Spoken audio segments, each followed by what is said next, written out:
Bonjour ou bonsoir, bienvenue mesdames et messieurs aux exclus en Australie pour l'analyse d'une saison de Survivor particulière avec la saison de Survivor Australia versus the World où on suit les périples de Cass, notre fière représentante québécoise, dans cette version ô comblée de légendes. Pour ceux qui ne nous connaissent pas, je suis Christian et je suis accompagné de mon cher collègue animateur Raph. Comment ça va, Raphaël? Ça va super bien. Content de te retrouver là, pour analyser les épisodes 4, 5 et 6, donc la deuxième batch d'épisodes de Survivor Australia vs. The World. Une autre grosse semaine d'épisodes derrière nous, mais ouais, vraiment content de te rejoindre pour parler de tout ça. Oh yes, oh yes. On s'était laissé avec un teaser du premier épisode, fait qu'on savait qu'elle allait sensiblement avoir les deux équipes au Tribal Council, mais on n'en savait pas plus. Mais là, c'est ça, on va plonger dans les 3 épisodes. Comme le dernier podcast, on va faire un épisode à la fois. C'est sûr qu'on vous fait un gros avertissement au cas où que les situations font qu'on parle rapidement de d'autres choses. Mais on va y aller un épisode à la fois, dévoilant qui a été éliminé par épisode en allant à fond là-dedans. Yes! D'ailleurs, avant qu'on se lance dans justement les analyses, si vous avez des questions, commentaires, des choses qu'on n'a pas discutées pendant cet épisode-ci, n'hésitez pas à les mettre dans la boîte commentaires en bas si vous écoutez sur YouTube, si vous écoutez sur podcast, que ce soit Spotify ou autre. Des fois, les plateformes ont des sections commentaires, fait qu'hésitez pas à l'utiliser pour nous écrire. Sinon, vous pouvez aussi aller sur YouTube, laisser votre commentaire là, c'est toujours apprécié. Puis en plus, ça double les vues, écoute, non. On fait du stream farming, c'est malade. Blague à part. C'est pas de même que ça marche. Blague à part, on est content de vous retrouver. Là, le premier épisode a super bien fonctionné, donc on est content de voir que vous êtes excités de découvrir peut-être pour la première fois Australian Survivor, peut-être pour la première fois découvrir des joueurs de d'autres versions. Même pour nous, il y a quelques joueurs et joueuses que c'est les premières fois qu'on les voit sur nos écrans et avec généralement des retours très positifs là, sur ces joueurs-là. Donc c'est le fun de les découvrir avec vous et d'analyser tout ça. Et voilà, donc on va analyser donc les épisodes 4, 5 et 6. Donc on est déjà à la mi-saison, techniquement, même passé la mi-saison, puisqu'au total il y a 10 épisodes de cette saison-là. Il y en a donc 3 prochains la semaine dernière. Et ensuite, ça va nous laisser avec la grande finale. Qui va être, je sais pas quelle date exactement, mais je pense que c'est dans comme une semaine et demie. Évidemment, on va faire un épisode pour les épisodes 7, 8, 9 et un épisode spécifiquement pour la grande finale. Je pense que c'est une manière assez logique de diviser tout ça. Donc, sans plus attendre, on va se lancer dans l'épisode 4, donc le premier des 3. Et c'est le dernier moment où on ne révèle aucun spoiler. Donc là, si vous n'avez pas vu ces épisodes-là et vous voulez pas vous faire divulgacher la semaine 2 de Australian Survivor, ben c'est le moment de partir, aller écouter les épisodes, revenir après pour nous écouter, parce qu'à partir de maintenant, il n'y a plus de tabou, on parle de tout. Donc, ben, Christian, veux-tu nous annoncer qui a quitté avec l'épisode 4? Ben oui, ça serait notre double champion du côté de la Team World qui est éliminé par un vote de 5-1, fait unanimité à part le sien. C'est Tony qui se fait sortir. Donc, les femmes continuent leur alliance, leur Girl Alliance pour éliminer les boys et Tony est celui qui mange le coup. C'était mitigé entre les deux boys de la Team World, Tony et Tommy, mais finalement Tony a fait tout un spectacle également au conseil de tribu, ce qui a mené, j'en doute pas, à ce que le monde soit plus partant à sortir de lui que Tommy, qui est beaucoup plus discret. Exact. Donc, on parlait en début d'épisode que c'était un conseil de tribu un peu spécial où les deux tribus allaient être là. Puis on spéculait là, à la fin de l'épisode précédent, qu'est-ce que ça allait être cette formule-là? Est-ce que les deux tribus allaient voter pour éliminer une seule personne? Est-ce qu'il allait avoir 2 conseils de tribu, une par tribu? Finalement, c'était rien de tout ça. C'était un peu comme on a vu à Survivor Québec, saison 3, pour celles et ceux qui l'ont vu ou ont même suivi les exclus pour la 3e saison de Survivor Québec. C'était les deux tribus qui se rendaient au conseil de tribu. Il y avait une personne immunisée par tribu. Et en plus de ça, un membre de chaque tribu pigé au hasard allait donc se retrouver dans un Fire Making Challenge, donc une épreuve du feu. Donc la personne qui fait un feu pour brûler une corde le plus rapidement gagnait cette épreuve et par le fait même protégeait l'entièreté de sa tribu du conseil de tribu ce soir-là et retournait à leur camp et la soirée se terminait ainsi pour eux et l'autre tribu perdante dans ce cas-ci allait au conseil de tribu. Donc comme Christian l'a dit, c'est la tribu World qui a perdu avec sa représentante Siri qui était au feu contre Sarah du côté des Australiens. Comme on a dit, c'est pigé au hasard et malheureusement, je pense qu'ils sont peut-être tombés sur la pire personne de la tribu Monde pour une épreuve du feu, dans le sens où je pense qu'il y a bien des gens dans la tribu World qui auraient pu être pas pires au feu. On voyait Tommy et Tony être très très excités à l'idée de faire le feu, peut-être aussi parce qu'ils savaient que leur vie était en jeu. Mais Siri, par le passé, dans Survivor aux États-Unis, a déjà eu des problèmes avec l'épreuve du feu. Donc, peut-être ces vieux démons qui reviennent la hanter dans un de ses peut-être seuls points faibles à Survivor, qui amène donc la tribu Monde à ce conseil de tribu-là qui a vu, comme tu l'as dit, Tony quitter. Et tout un spectacle de Tony qui s'entend, man, la soupe chaude a décidé de sortir l'artillerie lourde, là. Ouais, parce que tu sais, il veut pas, Tony est super intelligent, fait qu'il s'est rendu compte de la situation dans sa tribu, que les femmes parlaient beaucoup ensemble, en jasant un tuer avec Tommy, il se rend bien compte qu'il y a beaucoup d'informations qui se rendent pas à eux, qui sont pas inclus dans la majorité des conversations, puis en plus, le plan de Tony depuis le début de la saison, c'est de rester tranquille, de lay low toute la saison, ce qu'il a fait durant la saison 40, pour ceux qui ont suivi la version US. Et ça a bien marché à cette fois-là. Il se dit, c'est une bonne saison pour le réessayer. Finalement, ça fait un peu le contraire parce que ça pousse les gens à pas venir lui parler du tout. Parce que vu qu'il est tellement comme « Hey, je suis le bateau », le monde a des discussions de stratégie et par la suite, ils vont dire à Tony, c'est ça le vote. That's it. Sauf que là, c'est ça. On lui dit pas grand-chose, il s'en doute. Fait qu'il est comme, ben, tant qu'à partir à soir, je vais brasser le tout en espérant faire peur à des gens. Et son plan de base en rentrant au conseil, c'était de faire croire qu'il y avait une idole secrète qu'il avait trouvée. Que personne sait l'existence dans la tribu, à part Cass, parce que c'est elle qui l'a trouvé. Mais Cass en a pas parlé. Fait que le monde ne pouvait pas savoir que Tony, il pouvait pas en avoir une, considérant qu'il y en a une habituellement par île de tribu. Mm-hmm. Puis c'est intéressant que tu parles un peu de la philosophie de Tony par rapport à sa game 40, puis là, ce qu'il voulait faire pour cette saison-là.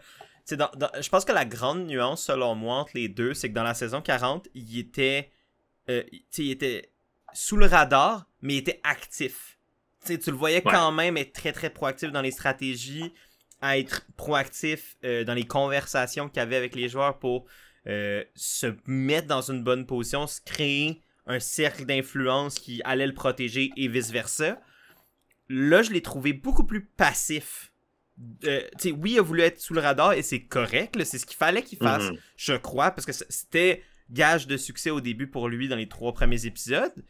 Mais c'est sûr que ça allait potentiellement avoir une limite si il était passif, parce que justement, les autres le sont pas, puis dans une saison de 16 jours, t'as pas le temps d'être passif. Le jeu va aller trop vite. Puis je pense que c'est peut-être ça un peu qui a causé la perte de Tony, entre autres.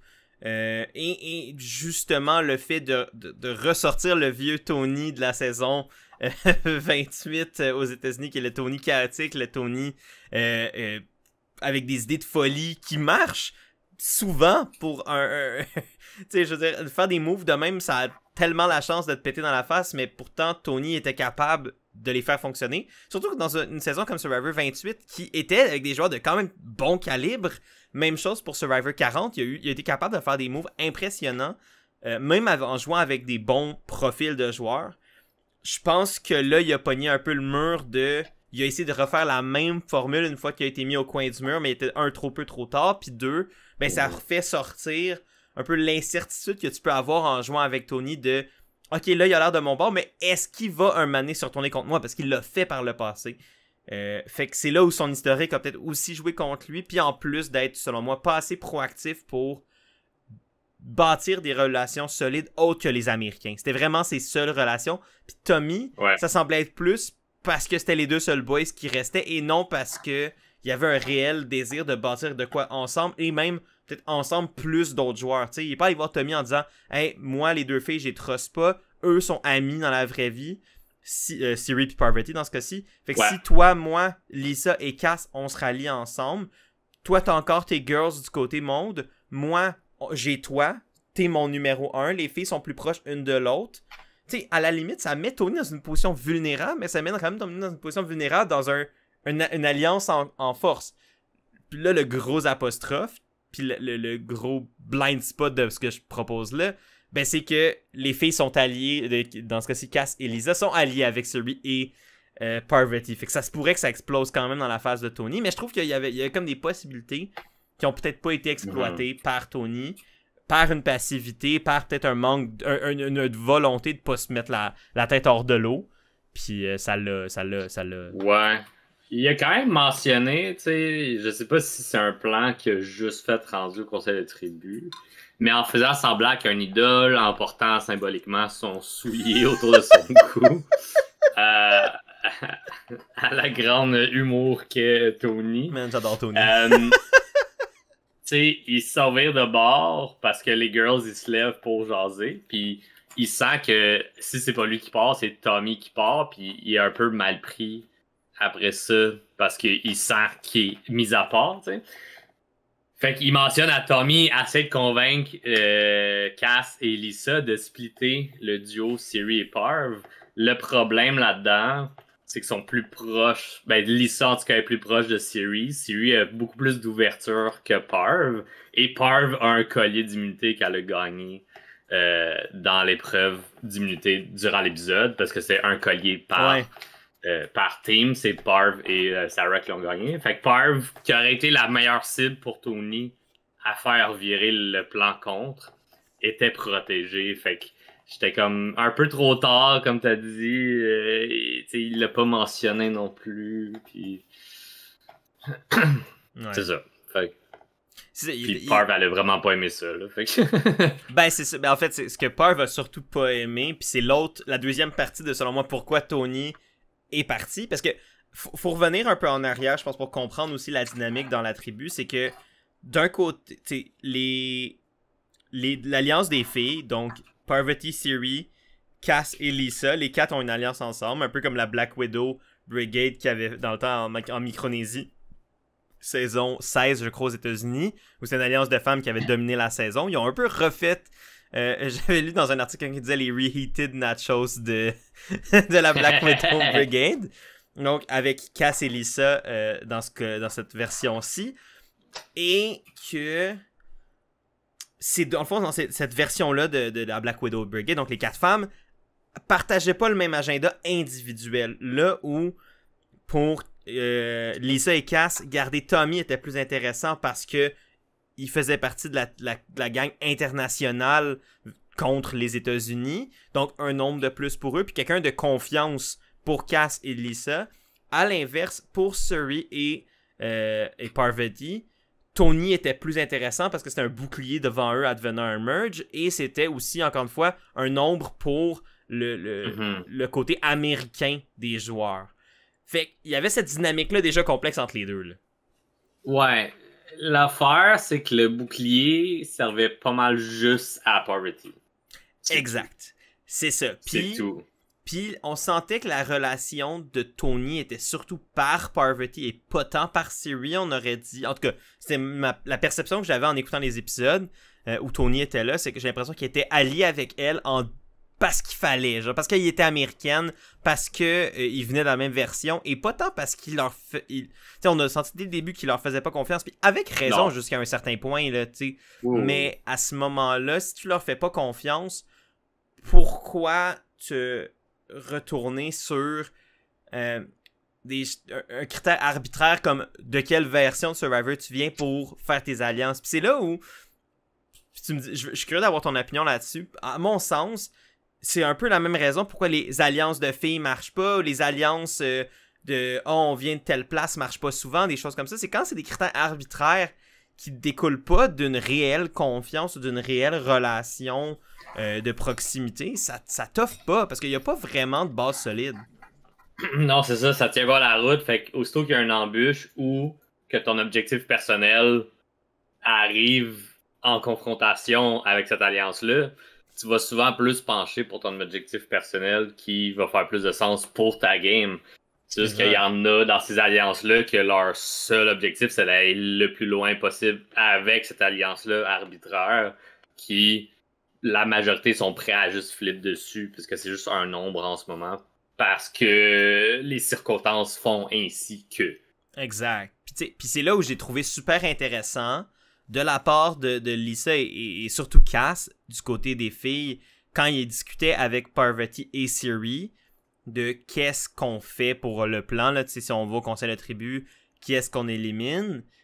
On a vu Cass tenir énormément son bout pour protéger Tommy, parce qu'elle réalisait, que Tommy était beaucoup plus utile pour sa game à elle, puis lorsque les filles se sont rendues compte que c'était un 2-2, les deux filles étaient comme un peu... les 4 filles étaient divisées en groupes de 2, ben, au lieu de juste faire comme, tant pis, on varge dans le tas, ou tant pis, on laisse faire puis on abandonne Tommy, ils ont fait, ok, par quel angle d'attaque on peut peut-être faire casser le blocus des filles, puis c'est par la personne à qui Tony sert le moins, Siri. Puis c'est l'angle d'attaque qu'ils ont amené où ils sont allés voir Siri puis ont dit, est-ce que tu tiens réellement à Tony? T'sais, à quel point Tony te protège toi, à quel point Tony est un allié pour toi, plus qu'exemple, Lisa et moi pourraient l'être. Parce que c'est vrai que Lisa est une super bonne alliée pour Siri, là. Fait qu'il y a un réel élément de vérité dans l'argumentaire clairement stratégique de Lisa et Cass pour faire flipper Siri contre Tony. Et donc, ça l'est. Puis, ils ont fait flancher Siri, au sens où Siri a comme réalisé qu'en effet, Tony était peut-être pas le meilleur. Puis peut-être que c'était pas la bonne chose pour Siri. On ne saura jamais si éliminer Tony ou pas était le meilleur move pour Siri. Mais ils ont réussi à faire flancher Siri parce que stratégiquement, ça avait plus de sens. L'argumentaire qu'ils ont amené était logique, était smart. Puis de me dire, dans une phrase, In the year of our Lord 2025, que Cass Bastarache a fait flancher Siri dans un argumentaire pour un vote est une phrase surréelle.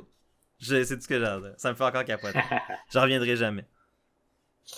Ouais. Puis après ça, ben, le reste s'ensuit. Fait que si jamais il y avait encore hésitation du côté de Siri, le spectacle de Tony a été suffisant pour sceller le tout. Un des gros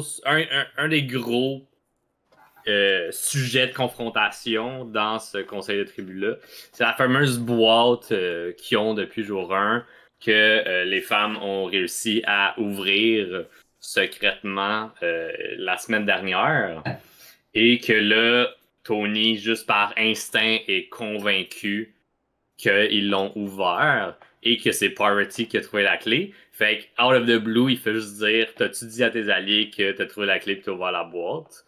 Et tout le monde fait un peu comme s'il savait rien. Mais Tony est convaincu puis il pousse puis ça fonctionne parce qu'il voit la réaction de Parv, il voit la réaction des autres que personne confronte Parv comme « Ah, c'est-tu vrai ou pas? » genre. Juste comme tout le monde est bouche bée par l'information qui vient de sortir. Et je dirais que ça, c'est le gros bout que l'ego de Parv dans cette saison-ci, aussitôt que quelqu'un lui rentre dedans, est comme « Nope, toi tu t'en vas. » Ouais. C'est ce qui est arrivé à Rob, pis c'est ce que Tony a fait pour sceller son sort à la toute fin. Si Parvati était pas déjà convaincu. Ben, je pense que ma théorie personnelle, c'est qu'elle allait déjà voter pour Tony.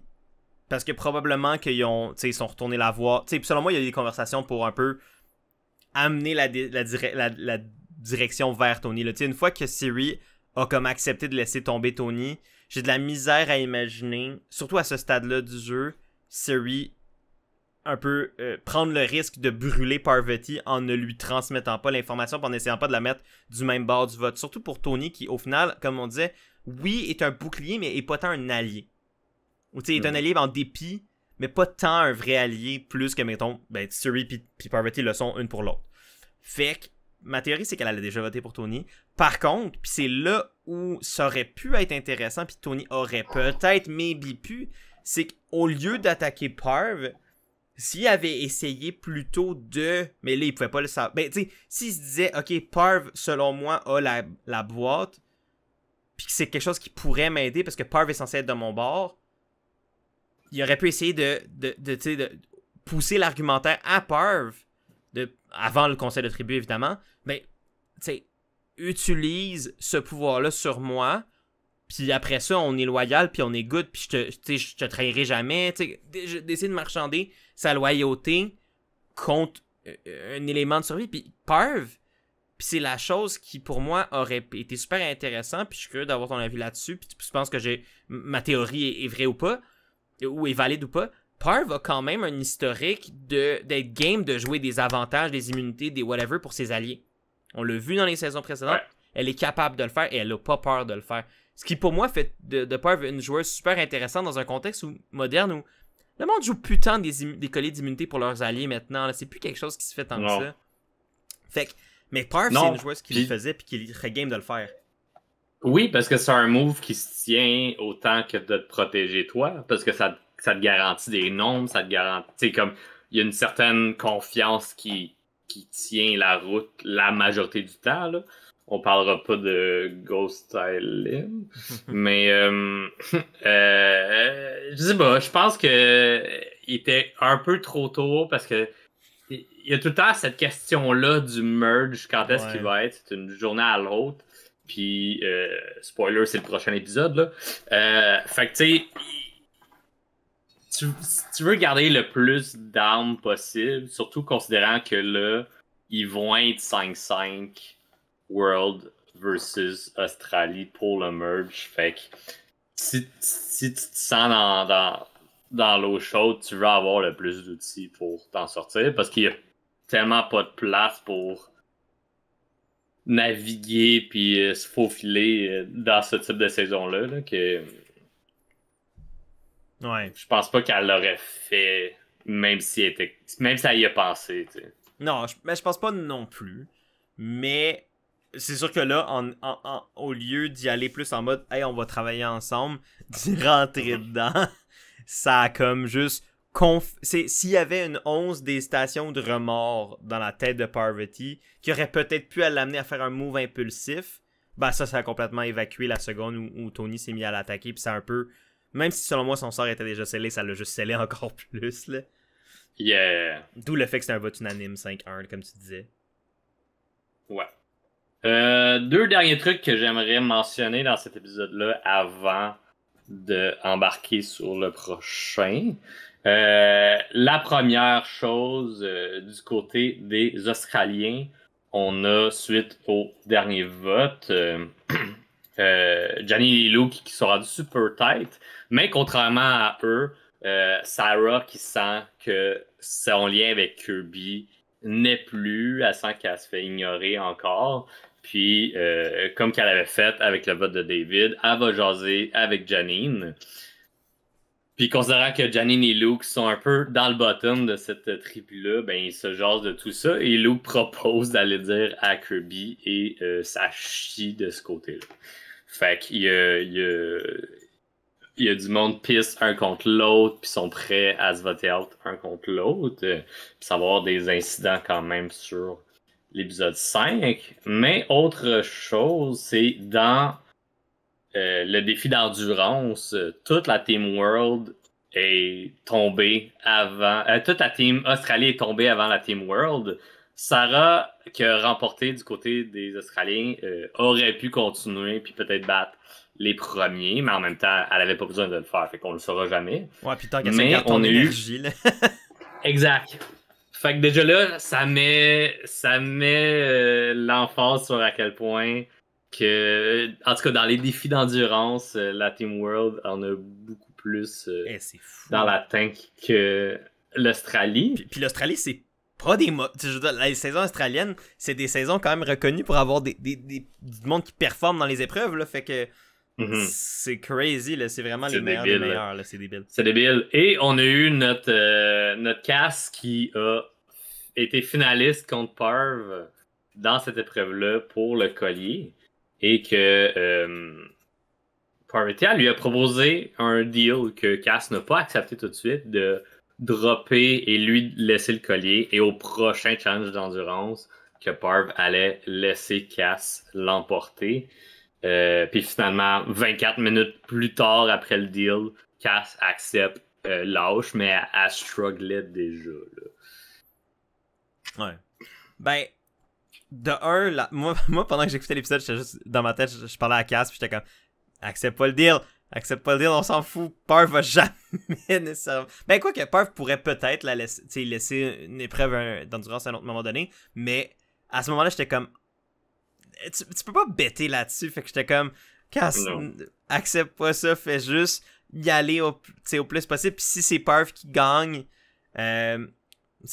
ça sera Parv qui gagne, puis that's it, puis prochaine épreuve, tu le sais, anyway, que t'es capable de la battre, là, fait ou tu pourrais au moins la pousser dans ses retranchements, fait que t'as pas besoin de ce deal-là pour être capable de quoi que ce soit. En même temps, puis c'est là qui joue le côté moi qui joue l'avocat du diable là-dessus, on dirait que quand quelqu'un propose un deal puis tu le refuses, ça peut amener la personne, surtout quand t'es censé être en alliance avec, à commencer à douter de ta loyauté puis whatever. Fait qu'on dirait que c'est comme si Parv avait comme mis un peu Cass en échec et Matt au sens où elle a comme pas le choix de soit dire oui ou soit c'est un peu comme elle a. Puis je pense qu'honnêtement Cass en est probablement le mieux sorti qu'elle pouvait au sens où en acceptant à la fin puis en disant whatever, ben c'est comme un peu dire comme hey, je respecte ta proposition. Puis après ça, j'espère que tu vas me la redonner puis on verra, mais c'est comme de dire genre hey, le deal était on ou pas, whatever, mais c'est pas que je te manque de respect ou c'est pas parce que je veux pas travailler avec toi, c'est juste parce que je voulais le gagner, mettons, whatever, tu sais.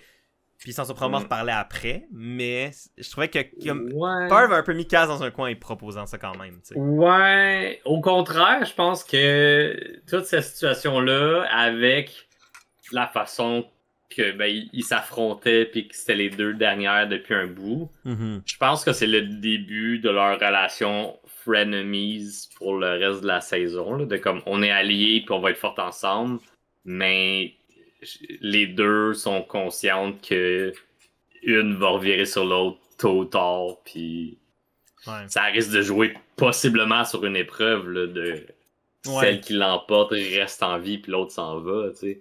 Fait que je trouve ça vraiment intéressant à voir ça commencer parce que ça a quand même eu un impact pour la suite des choses. Going forward, Cass commence à avoir plus de regard sur elle avec le merge qu'on a à l'épisode 5 et la suite à l'épisode 6 également. Là. Fait que...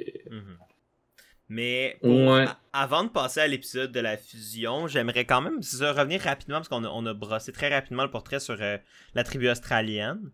Je voulais quand même juste parler un peu de la relation justement. Mais en fait, ça va peut-être nous amener à parler après de l'épisode 5, ça pourrait être comme le point transitionnel un peu vers l'épisode 5. Mais justement, toute la relation entre Sarah et Kirby, puis j'ai l'impression que Sarah est une joueuse très parano et on dirait très insécure. Dans cette saison-ci, je sais pas comment elle était dans son autre saison, je me rappelle plus. J'ai vu sa saison, mais ça fait vraiment longtemps. Puis elle me semble vraiment être une joueuse qui a de la misère à faire confiance.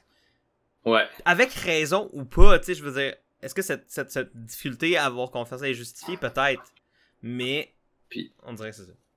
Puis de l'autre bord, j'ai l'impression que Kirby est pas la meilleure pour garder ses alliés dans un sentiment de confiance non plus, tu sais. Elle a l'air plus passive-ish, là, jusqu'à un certain point, là, mais de attendre les bons moments pour avoir les discussions et pas de constamment en avoir pour rassurer ou pour entretenir ces relations-là. I guess. Je pense aussi que Kirby est une joueuse qui démontre très peu ses émotions, positives comme négatives. Fait que c'est dur d'avoir un pouls sur ces personnes-là, je trouve. En tout cas, moi, je sais que j'ai de la difficulté. Quand quelqu'un est très impassible, puis il montre pas beaucoup ses émotions sur sa face, ses agissements. J'ai de la misère, moi, à gager, puis même à faire confiance à cette personne-là, mais dans un contexte de jeu où je suis pas capable de lire les gens juste par leurs paroles. On dirait que moi, le physique, il joue pour beaucoup sur comment je suis capable de lire les gens. Puis j'ai comme l'impression que Sarah est un peu de ce type, plus de ce type-là. Donc, d'avoir une Sarah qui a besoin peut-être de se faire rassurer dans une saison où on dirait qu'elle se questionne beaucoup sur ses moves, elle questionne sa game, elle questionne un peu qu'est-ce qu'elle veut faire puis quel est son meilleur chemin. De le faire avec au côté puis en voulant s'allier à une joueuse comme Kirby qui est vraiment la personne la moins rassurante sur la planète Terre à Survivor. Genre, elle te donne aucune information, puis elle est capable de te mentir avec la même face qu'elle est capable de dire la vérité. Fait que c'est tough pour quelqu'un qui est peut-être insécure ou qui est en recherche de confiance de jouer avec quelqu'un comme Kirby. Fait que j'ai comme l'impression que... Puis c'est cette indécision-là, puis on dirait que ça me manque là encore une fois de confiance, qui amène Sarah à peut-être faire des erreurs, comme d'aller voir Janine et Lou qui fait comme « Hey ouais, Kirby, je pense qu'elle veut me sortir, on devrait peut-être la sortir. » Puis là, après ça, la seconde après, Luke et Janine sont comme « Lol, voici notre crack, on va aller le dire à Kirby. » Mais ouais, je sais pas ce que toi t'en penses, parce que je sais que t'aimais quand même Sarah et tout. Puis je veux dire, je bâche pas tant contre Sarah, plus que comme juste... Je comprends comment elle se sent, puis j'essaie de me dire qu'est-ce qu'elle pourrait faire de différent, tu sais. Ouais, c'est juste, c'est comme... De ce qu'on a vu de tout ça, j'ai l'impression qu'ils ont vraiment pas été bonnes pour entretenir leur relation ensemble. Ouais. Parce que les deux voulaient tout le temps les affaires contraires, ou presque à chaque vote, tu sais. Fait comme... Déjà là, ça part mal, puis... La chose qui tombe un peu du côté de Sarah, je sais pas à quel point que c'est ce que Kirby lui faisait sentir, mais c'est ce qu'elle elle interprétait, c'est qu'il fallait qu'elle prouve constamment à Kirby qu'elle était avec elle. Ouais. Mais ça, je sais pas à quel point que ça vient de Kirby ou juste par à quel point que ça paraît pas si elle apprécie la personne ou pas. Kirby est une joueuse très, très à la Boston Rob, au sens où elle est très un peu mafioso, dans le sens où elle a sa clique ou son groupe, puis c'est comme, faut que tu me prouves la loyauté. C'est vraiment une joueuse qui joue du haut, puis qui joue du bas, mais qui joue du bas en leadant un groupe. Kirby dans le bas d'un groupe, ça arrive pas. En tout cas, moi, la saison... la seule saison où Kirby avait joué avant, c'était ça. C'était même quand elle était dans le bas, elle était en haut du bas. Fait qu'elle était juste peut-être en désavantage numérique, mais elle avait du monde qui lui faisait confiance, ou elle lidait une insurrection, ou peu importe. Fait que j'ai l'impression que oui, un peu, le style de gameplay de Kirby est très demandant quand t'es son allié, parce que c'est que tu la suis. Puis c'est elle la leader.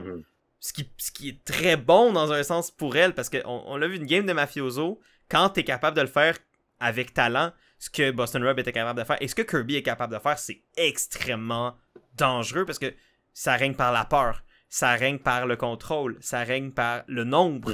Toutes les choses qui font que dans Survivor, tu peux être puissant, là. De ce que j'avais compris, c'est un peu ce que David était capable de faire. Je me souviens ça me fait juste penser, je me souviens de George qui avait, il était hésitant à vouloir sortir David au début de la saison, puis qu'une des choses qu'il avait dit, c'est comme, attention aux discussions qu'on a, parce que ça se peut qu'il y ait des sbires, disons, de David qui écoutent, genre, de comme, qui va se revirer contre. Fait que j'ai l'impression que ça rentre aussi dans le canevas mafioso, où que t'essayes de emmener du monde dans ton plaidoyer pour sortir la personne à la tête qui contrôle tout le monde. Mais après ça, tu sais pas qui va rester loyal à 100%. Fait que là-dedans, l'information peut relier au leader puis backfire sur toi solide. C'est ça. Puis c'est la technique du mafioso. C'est tu parles contre moi, tu t'en vas. J'entends que tu parles contre moi, c'est toi qui s'en vas. Fait que quand je dis régner par la peur, c'est exactement ça. T'oses pas prendre des coups parce que... Est-ce que tu penses que Parity a fait la même chose cette saison-ci? En ce moment, la seule différence, c'est qu'elle a pas... Elle le fait individuellement, elle le fait pas tant avec un groupe comme tel. Tu vois ce que je veux dire? Mhm. Son groupe est moins défini, mettons, que d'autres. Mais elle le fait. Oui, je pense que Parvati est très en confiance, elle est puissante, elle a des outils connus ou non.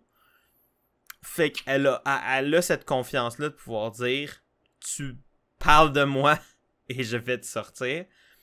Est-ce que ça pourrait être ce qui va être son downfall? Je crois que oui. À voir si ça va arriver. Fait que moi, c'était ça que j'avais pour l'épisode 4. Parfait. L'épisode 5, veux-tu nous lancer? Qui est parti durant cet épisode? Ben, c'est la fusion. Ça, déjà, on l'a mentionné. Donc, c'est le fameux épisode de la fusion, la mi-parcours de la saison, et également le début du jury. Donc, tous les joueurs et joueuses éliminés à la fusion vont faire partie du jury final. Ce que je pense qui est la bonne décision. Là, dans le fond, c'est que tu fais une version où tu fais juste vraiment couper de moitié ou même plus ton pré-jury, puis that's it, tu sais. Ce qui est correct dans une version accélérée comme ça. Et donc, la personne éliminée de la tribu commune, maintenant de fusionner, est première membre du jury. C'est Sarah, justement, qui s'est fait sortir par un vote super intéressant en termes de mathématiques de 4-3-3, donc une pluralité, qui est une des spécialités notamment de Siri, de faire des votes par pluralité. Puis, j'ai déjà un peu expliqué c'était quoi un vote par pluralité, je pense, si vous avez écouté d'anciennes vidéos, mais je vais le réexpliquer rapidement. Dans le fond, un vote par pluralité, c'est quand ça te prend pas... t'élimines la personne par un vote dont tu n'as pas le nombre majoritaire pour... De la tribu. De la tribu. Exemple, là, il était 10. La logique indiquerait que tu aurais besoin de 6 votes pour éliminer quelqu'un. Par contre, dans un vote de pluralité comme là on a eu avec le 4-3-3, ben parce que les votes étaient séparés, 3 votes d'un bord, 3 votes d'un bord, ben tu as juste besoin de 4 votes et non 6 pour faire ce vote par pluralité-là. J'ai essayé de l'expliquer le plus simplement possible, c'est quand même c'est pas trop compliqué, mais quand même. Et donc Sarah s'est fait sortir sur pluralité, et quand je dis la spécialité de Siri, ben parce que Siri faisait partie de ça, avec Parvati et 2 transfuges du côté australien. C'est Kirby et Shawnee qui se sont retournés contre Sarah et donc l'ont éliminé. Aux grandes dames de Luke. De Luke. De Luke. Qui. Peut-être Luke aussi, je sais pas, peut-être que Luke est un grand fan de Sarah. Ça me surprendrait même pas connaissant Luke. Parce qu'il connaît quand même son Survivor. Mais. De Luke qui a tout fait cet épisode-ci pour garder la tribu australienne forte. C'était sa mission. Et un autre vote et une autre fois où Luke est complètement dans le champ et survit, mais est complètement pas dans la bonne direction. Yes. Et à ne pas oublier que dans le 3-3 qui restait, ben, on avait Janine, mais surtout Cass qui a reçu 3 votes qui fait peur. 3 votes venant de la team australienne, donc de Janine, Luke et Sarah qui continuaient le plan de vouloir rester australien fort. Mais d'autres Jack qui étaient prêts à faire autre chose. Ouais, ben tu sais, c'est ça. Puis honnêtement, puis du côté, ouais, c'est ça, du côté de Cass, Tommy et Lisa qui ont voté pour Janine. Un peu avec la même objectif de on reste, tu sais, on reste monde fort, on sort, puis à la limite, on va au rush. Puis c'est là où l'opportunité un peu parfaite pour ce vote de pluralité-là s'est créée pour... puis c'est là, à ce moment-ci, c'était Kirby là, qui était absolument adamante pour sortir Sarah en disant, écoute, elle a sorti mon nom plusieurs fois. Même une fois qu'ils ont fusionné, Sarah a continué un peu la propagande anti-Kirby. À ce moment-là, c'était avec Parvati. Je pense qu'il y avait une conversation, les deux, puis le nom de Kirby était ressorti de la bouche de Sarah.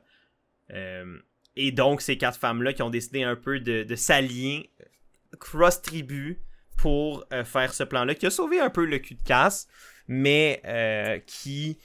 Tu sais, moi, la question que je me pose, c'est admettons que Kirby avait pas lancé le nom de Sarah nécessairement, est-ce que ça aurait fait un 5-5 ou est-ce qu'il y a un Australien ou une personne de la tribu monde qui aurait flippé selon toi? Je te lance la question, mais Je sais pas si c'était la réponse. Je pense pas. Je pense que ça aurait fait un 5-5. J'aurais été curieux de voir si voyons, Parvati aurait joué son idole. Parce que on oublie de le mentionner, mais à la fin de l'épisode, quand Tony se fait éliminer, Oui, c'est vrai. Parvati se lève, comme que le monde s'en va du conseil, se lève, demande à Jonathan de tenir sa torche et fouille en bas du podium pour avoir l'idole secrète. Fait qu'elle a un idole d'immunité maintenant. Et Cass l'a vu. Cass l'a vu. Fait que, tu sais, puis, tu sais, on s'entend que Siri, elle sait qu'éventuellement Parv va aller le chercher, là, si elle l'a pas déjà dit. Fait Ouais.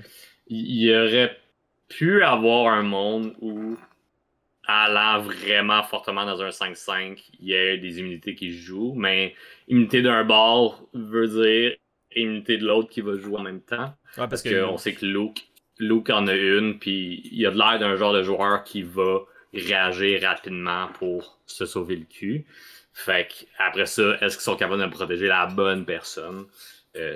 Ça finit par être ça, dans un 5-5 de même, où faut juste que tu prennes une chance dans les gens qui n'ont pas le collier.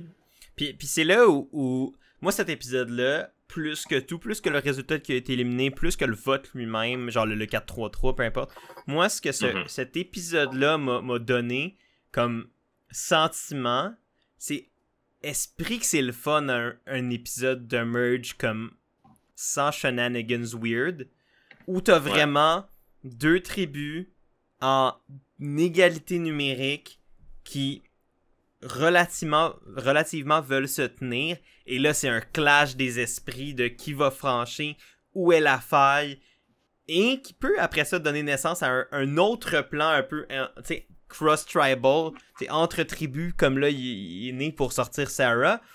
Puis pour ceux qui nous écoutent couvrir Survivor aux États-Unis, où il y a dans les dernières saisons beaucoup de twists, surtout en proximité de la fusion, avec des différents types de conseils de tribu un petit peu plus funky qui nous empêchent d'avoir une fusion, puis un vote de fusion comme ça. D'avoir ça à ce moment-ci, j'ai tellement trouvé que c'était un... Puis le fait que ça soit 5-5, ça c'est un addon, mais le fait qu'on soit en égalité numérique en plus a créé pour moi un sentiment de ok, le bon vieux Survivor de hey, on est une tribu versus l'autre tribu, puis on est à la fusion, puis que le meilleur gagne, entre guillemets. Ça m'avait manqué, puis j'étais content de voir ça. Je sais pas comment toi tu l'as ressenti ou si tu l'as remarqué, mais moi ça m'a fait du bien, ça. Là. J'avais pas remarqué, mais maintenant que tu le dis, c'était un bon épisode pour la stratégie, pour voir comment que le 5-5 va se défaire. Parce que avec le monde qui joue en ce moment, j'étais comme aucune chance que ça fasse 5-5. Il y a quelque chose qui va se passer. Il y a eu beaucoup de discussions d'un peu partout. Fait que le fait qu'ils ont tous resté à la même plage, que tout le monde soit éligible à se faire éliminer, mis à part Tommy qui a remporté son collier d'immunité dans une circonstance particulière, là, qu'on peut prendre une parenthèse dans pas long pour mentionner. Là. Mais ouais, c'est ça. Ça a permis d'avoir beaucoup de discussions et beaucoup de plans ici et là, et des suppositions de qui aurait plus de chances d'avoir une idole pour la sortir dans un 5-5 pour justement bloquer et ne pas aller au rush, tu sais, parce que je pense que le but de tout le monde c'était de pas se rendre au rush. Ben, moi je pense qu'il aurait pu avoir un 5-5 initial, mais que quelqu'un aurait flanché peut-être au revote ou quelque chose, tu sais, ou, puis tu sais, ça dépend aussi de la volonté de chaque joueur. Est-ce que il y en a pour qui, tu sais, exemple, Luke aurait probablement jamais flanché, au sens où, pour lui, c'était, faut qu'on reste Australie fort, faut qu'on gagne un avantage numérique sur le monde, sinon on est foutu. Puis, t'as d'autres personnes, notamment, je pense, Shawnee et Kirby, justement, qui étaient comme, moi, la tribu australienne, tu sais, j'y tiens pas plus que juste ma survie, tu sais. Je vais faire le move qui m'avantage le mieux et pas le move qui avantage le mieux tous les Australiens, tu sais. Surtout que discussion précédente avec le double conseil qui était pas sûr de qu'est-ce qui allait arriver. Shawnee s'est rendu compte qu'elle était fortement un des plans. Là. Puis c'est vrai, là, c'était accurate, Ouais. parce que je pense qu'il voulait attendre et pas voter Sarah tout de suite. Puis Sarah avait l'immunité anyway, fait que... À ce moment-là, exact. Ouais. Fait qu'elle était même plus... Je pense que peut-être que si Sarah avait été pas immunisée, elle aurait peut-être été éliminée si c'était la tribu australienne qui s'était rendue au conseil, mais là, comme elle avait l'immunité, puis en plus, anyway, toute la tribu était safe, ça y a acheté du temps, mais tu sais, Shani est quand même une joueuse perceptive, fait que si elle a senti l'eau chaude, ben encore aucune... T'sais, elle a encore ça. moins de raison de vouloir rester à Australie fort, là. Exact. Puis, c'est ça. Puis Kirby qui a l'envie de faire des gros moves et de jouer avec des légendes depuis le début, malgré qu'elle a éliminé David. Là. Mais elle est une des premières à faire les premiers pas vers une grosse conversation d'alliance cross-tribe avec Parvati et Siri notamment. Mais surtout avec Parvati qui est comme un... On se lance la balle sur le jeu du flirt de gameplay. Puis de trouver ta work wife, là, quasiment. Là, Ouais. ta femme du bureau.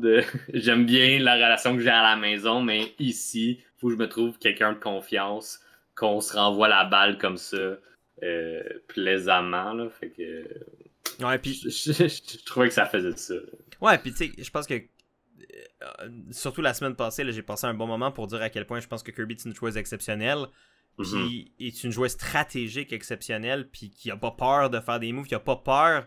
Elle a pas peur des légendes, tu sais, elle a pas peur de. Puis c'est pour ça peut-être qu'elle a ciblé David. Elle a pas peur des gros joueurs, elle a pas peur de faire les moves dangereux, puis j'ai l'impression que s'il y avait plus de joueurs de Survivor qui auraient pas peur de faire les gros coups, il y aurait souvent plus de joueurs qui seraient plus, tu sais, je sais pas comment dire, mais qui seraient peut-être meilleurs à Survivor. Puis je m'inclus là-dedans aussi, tu sais, de jouer dans la peur de faire des moves peut te limiter énormément.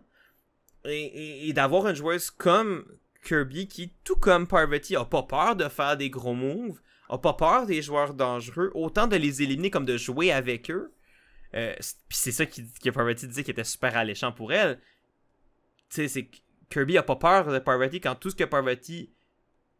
tout ce qui habite Parvati en ce moment, c'est je suis la plus grosse cible, je suis la plus grosse cible, je suis la plus grosse cible, je suis la plus grosse cible. Puis c'est vrai, ish. Ben peut-être pas ish, là. J'avoue qu'ils ont pas mal plein de grosses cibles qui sont parties. C'est une des plus grosses, définitivement. Tu sais, à un moment donné, c'est vrai qu'elle a un target sur le dos, mais...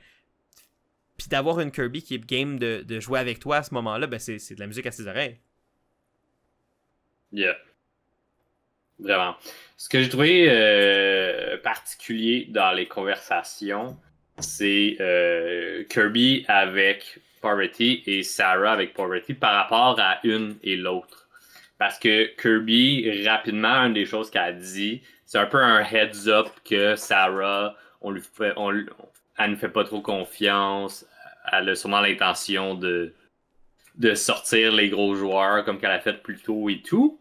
Et Sarah dit un peu le contraire à Parvati de comme hey, un heads up que Kirby sort tous les gros noms, tu sais. Puis après ça, quand il y a confrontation par Parvati, Kirby est comme ben non, c'est Sarah qui veut faire ça.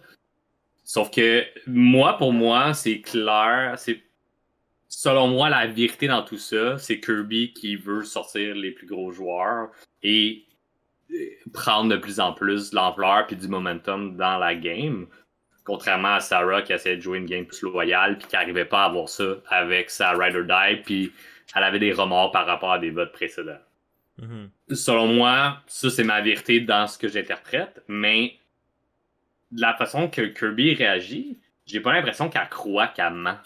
J'ai pas l'impression qu'en disant que c'est pas elle qui veut sortir les gros noms, que c'est Sarah, j'ai l'impression qu'elle se croit puis qu'elle le voit d'une façon différente. Puis je trouvais ça vraiment particulier ces moments-là parce que d'un côté j'avais un attachement pour le gameplay pour la personne qui était Sarah, de l'autre un peu moins Kirby, fait que j'étais un peu biaisé. Puis après ça j'étais comme mais elle est en train de t'avoir Poverty, genre. Mais finalement j'ai l'impression que Kirby aussi pensait que c'était la vérité ce qu'elle disait. J'ai l'impression que les deux pensaient que c'était la vérité qu'il disait. Ouais. Ben, tu sais, dans un sens, que ce soit un mensonge ou une vérité, quand tu te crois en le disant, ça sort toujours mieux. Ouais. Fait que, tu sais, si tu... Puis honnêtement, ça se peut que Kirby se croyait à ce moment-là comme étant, tu sais, en disant Sarah qu'elle veut sortir des gros joueurs. Puis tu sais, je pense que rendu là, c'était aussi juste que Kirby voulait mettre un target sur Sarah. Oui. Puis que trouver une manière d'embarquer Parvati notamment dans un move contre Sarah, puis qui est logique. Si tu sais que Parvati a juste peur d'être la plus grosse cible à sa place, puis d'être une cible, puis que de se faire de manger des votes à cause de ça, ben l'argumentaire le plus facile à lui pitcher, c'est de dire, ben cette fille-là, elle veut sortir les gros joueurs. Puis après ça, ben si Sarah à l'inverse te dit, ah non c'est Kirby, ben là Parvati est juste est dans une situation où elle doit choisir. Mais sauf que vu que Kirby a développé une relation de travail, ou une relation personnelle, de vouloir, hey, on veut travailler ensemble, hey, on veut faire un bout de chemin, peu importe, ben c'est peut-être plus facile de croire Kirby, même si c'est un mensonge, tu sais. Puis, autant que je pense que je suis d'accord avec ta lecture, que je pense que Kirby, c'est plus Kirby que Sarah qui voulait sortir les gros joueurs. Ouais. Je pense sincèrement également que Kirby voulait jouer avec certains gros joueurs. Oui, c'est ce qu'elle dit également. C'est ce qu'elle dit, puis ça c'est puis je crois sincèrement Kirby dans son désir de vouloir jouer avec Parvati. Sincèrement, jusqu'à quand je sais pas. Ça, je sais pas. Mais à ce moment-là et au moins pendant quelques rounds encore, j'ai sincèrement l'impression que Kirby souhaitait jouer avec Parvati à ce moment-là. Donc puis j'ai l'impression que c'est peut-être ce que Parvati a déduit aussi, je sais pas. Je suis pas dans leur tête, mais... C'est ce qui est plus alléchant aussi, là, dans qui est prêt à flip. Il y en a une qui fait juste m'avertir sur cette personne-là qui veut faire une alliance avec moi, contrairement à l'autre qui m'avertit de quelqu'un d'autre qui m'a pas parlé pour être allié à part de comme « Ah, je suis content de te rencontrer ». C'est les conversations qu'on a vues également. Ouais. Mais c'était intéressant de voir ce combat de coq, si on veut, entre Sarah et Kirby par rapport à leur relation mutuelle. Puis c'était la craque que la tribu du monde avait besoin pour un peu prendre le dessus sur la tribu australienne, qui était selon moi beaucoup plus fracturée que la tribu World, parce que la craque entre la tribu monde était plus par rapport à américain versus monde, mais par la relation des 4 filles ensemble, puis le fait que je pense que Tommy est juste good avec tout le monde pas mal, ben ça fait qu'il n'y a pas vraiment une énorme craque, puis ils ont tous ce désir-là de se dire, puis c'est plus facile pour eux, tu sais, parce que les Australiens sont un bloc, c'est les Australiens, tandis que eux c'est comme des contingents un peu partout dans le monde, fait que c'est plus malléable, ouais. Ben c'est plus malléable, mais ça t'amène aussi à dire, eux, ils viennent tous de la même place. Eux, ils ont un lien ensemble. Nous, on a dû le créer, notre lien. Fait qu'il faut qu'on se tienne parce que eux, ils ont plus de raisons de rester ensemble par le fait qu'ils sont comme la même gang. Mais au final, tu te rends compte en regardant dans la tribu qu'ils sont tous...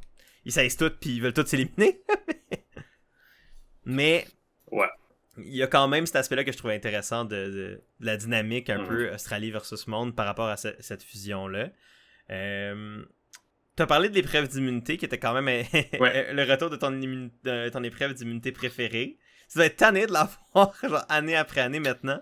Pour vrai oui, je crains. Là, c'est juste moi personnellement. Là, je crains qu'à Survivor Québec, ils sont comme c'est un classique, on va le ramener à chaque saison. Puis pour moi, en tant que spectateur, regarder la même épreuve à chaque saison, on l'a vu souvent à US, au final, on se tanne. Puis je suis déjà tanné. C'est vrai, c'est fair. Fait que j'ai peur que ça soit comme, hey, on va le garder. Puis je suis comme... Déjà que j'aime pas l'épreuve, puis là, elle revient aussi souvent, je suis comme, man, ouais. Je sais pas.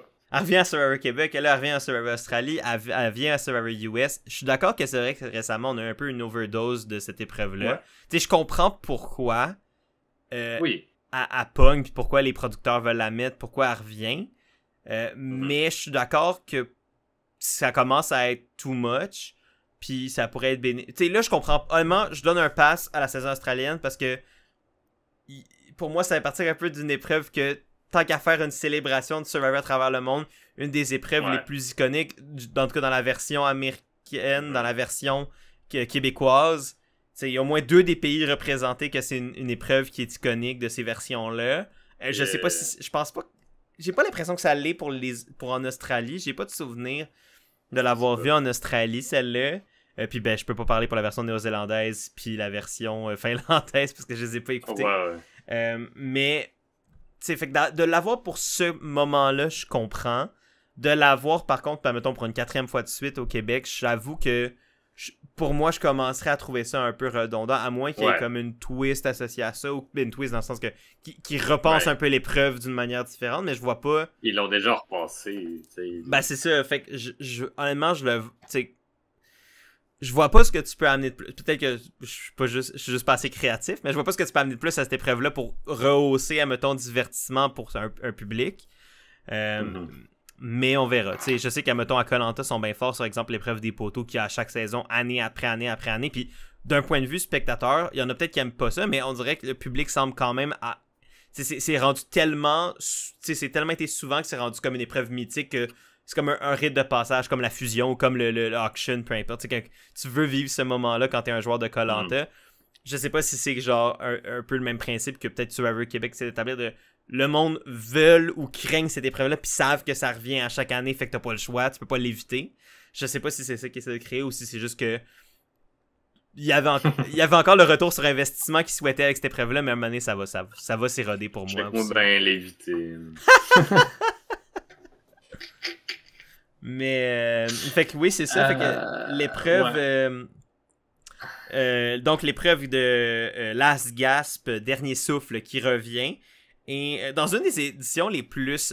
où le monde a abandonné le plus rapidement, j'ai l'impression.